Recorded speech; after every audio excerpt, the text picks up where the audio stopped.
Good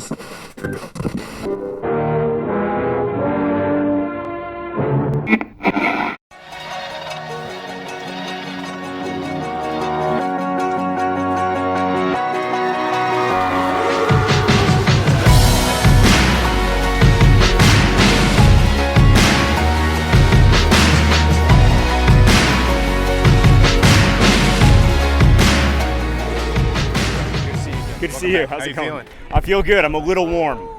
Yeah.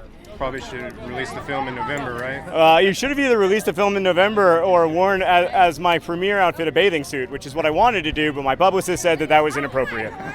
Well, this is the second time you've given your baby over to Scott and Michael. Was it a lot easier for you to give it over this time? For sure. I mean, I trust Scott and Mike so much. They've also written the screenplay for Looking for Alaska. I really don't want to ever work with screenwriters other than them because they're structurally brilliant. They understand so much about my work, and I feel really, really grateful to them. Hey, Preston, how you Halston, doing? how are you? Doing great. Good. You hot? Very. I was just telling John they should have released this movie in November. Right? I know. But then I'd have to wait longer, and I don't want to wait. Yeah, that's true. Well, I feel like this is a great movie to teach everybody about friendship and love. What were those movies for you growing up that kind of taught you about friendship and love? You know, I really liked Breakfast Club, and I think there's a lot of similarities just because it's all about defying stereotypes and breaking them down and seeing that people can be friends with people because you get to know each other and see a little bit of yourself in them, whether they look like you or not.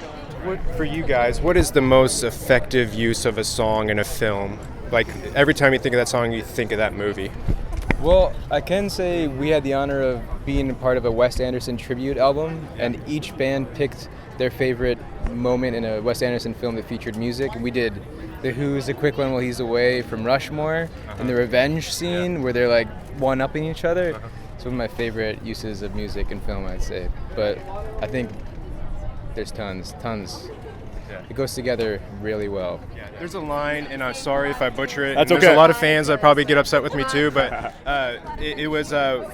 it's treacherous to believe that you're more something's human more than a person. Yeah, absolutely. Yeah. So, was there a person in your life that was more than a person to you, and do you feel like you're that for Henry?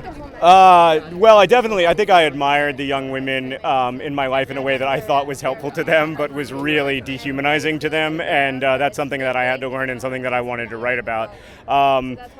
If I'm more than a person to my son, that's okay for now, I think, but eventually, you do have to humanize your parents and also everyone else in your life, and that's one of the great challenges of adulthood. Since this is based off of John Green's novel, for sure, sometimes filmmakers have to make certain cuts because of time reasons, and some things don't translate very well. So let's say if Jake, the director, made a movie about your life, what kind of cuts do you think he would make from your life? I don't know. That's a really interesting question. I mean,